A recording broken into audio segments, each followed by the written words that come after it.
Fox News host Jesse Watters reported last night that Nancy Pelosi's controversial visit to Taiwan included one previously unreported guest. Let's watch. So what does Paulie Jr. do all day? Well, last week, Nancy snuck little Paulie on her plane to Asia. His name wasn't listed as part of the official delegation. They didn't want you to know Paul went to Asia with his mom.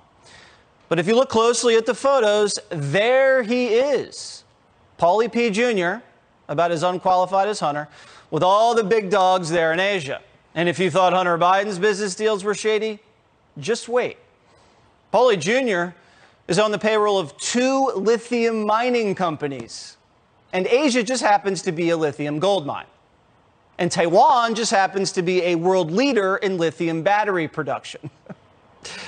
He's also heavily invested in Singapore's energy sector. Wasn't that another stop on Nancy's trip? Oh, it was.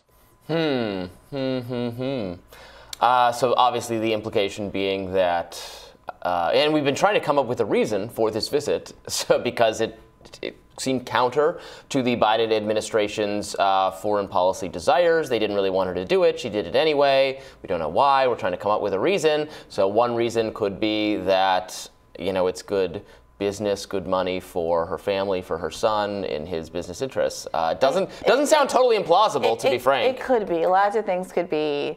Nepotism is bad. Everyone should agree on that. It's weird for this to be a political conversation when we just had Donald Trump in the White House making his son-in-law ahead of like Middle East affairs. So it's difficult for me because it's. But that one doesn't make this correct. No, that's what I'm saying. It's very easy for me to sit here and say everybody's bad. But the interest Trump's, in this Clintons, story, Pelosi's, Biden's, all bad. 100%. Obama seems to be the only one who didn't do this, and perhaps only because his kids aren't were old enough yet. Right. We'll see what the Malia empire. Well, they're going to be like fashion influencers or something, probably. I don't know. I think the little one has a good little head on her shoulders. I don't know. Right. Harvard might not have a good effect on the older one. But look, the reality is that this is what rich people do. This should not be a partisan conversation. This is what rich people have been doing since time immemorial. And I just wish folks were a little even-handed about calling this stuff out. Well, I do too, but they never are. But I don't know that it's just a partisan conversation. Because Jesse Watters is the one pointing it out? Yes. Little Paulie, the Fresh Prince graphic. Wow. I get it. It's TV. It's intended to be entertaining. But the point here is that Nancy Pelosi is one of the least popular politicians in America. She's not especially popular among Democrats, but she's certainly very unpopular among Republicans. Republicans regularly put her in their attack ads to try to convince people to vote for the conservative candidate in various races. As much as progressives are maligned for hurting the Democratic Party, Nancy Pelosi's disfavor among Republicans in these kinds of races is much more pronounced.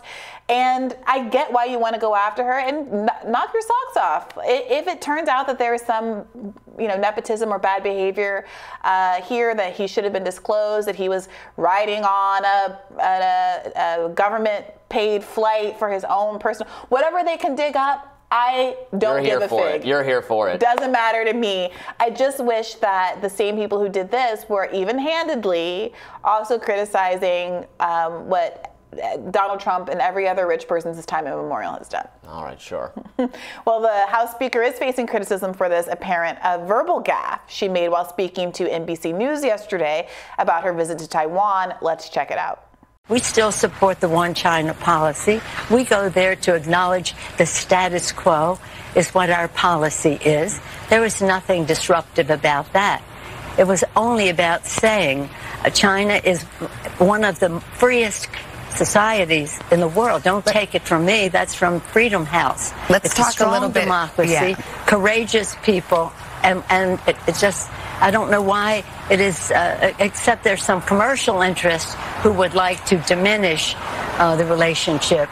So she clearly meant Taiwan, though. That was just I guess that's a gaffe, but it's not really. It's just it's a slip of the tongue. Like she meant to, she said the wrong word. It happens. Those of us on TV, we do that all the time. I'm sure I do it plenty of times a day. So I don't really think it's, and I saw that clipped and made fun of by maybe the GOP and other like conservative people on social media, and that did seem unfair. She clearly meant Taiwan. She, a bunch of Democrats, and a bunch of Republicans all conspired to make sure that you have to pay enormous prices for your insulin, right? Like that is all happening. A million other things are happening right now in the ether. either.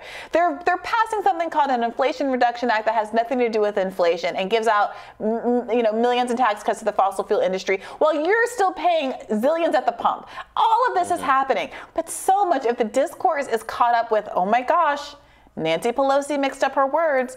Not Nancy Pelosi is corrupt. Not Nancy Pelosi hasn't had a debate with a primary challenger in like 30 years. Or not even a substantive criticism or investigation or exploration of her visit there and the underlying foreign policy realities of it, but just that she said the wrong word. Correct. Dumb. And I know there's an appetite for it, and I'm not saying that liberals don't do this kind of thing. I was watching MSNBC to get. Better not say that liberals don't do this thing. Fascist. Fascist, fascist, fascist. Although he's a Republican.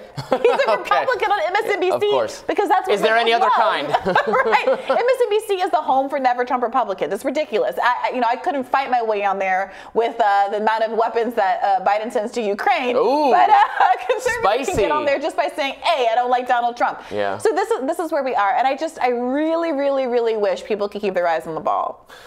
All right, before we go, we wanted to quickly react to Pelosi's take on the raid of Mar-a-Lago. Let's watch. I, as others, learned on my phone that had happened, so I don't know very much about it. But again, I'm sure that information will be revealed, and when it does, we'll find out what they were looking for. It seems to have something to do with presidential documents, but I really am not in a position to talk about it because all I know is what's in the public domain. And that's generally what I've heard from Democrats. I actually saw Bernie Sanders had a similar comment on either CNN or MSNBC last night. Probably CNN, that's what I was watching. The people's skepticism of that is interesting to me. I do think it's kind of normal for these kinds of things to be kind of closely held, in part because you don't want it to get out.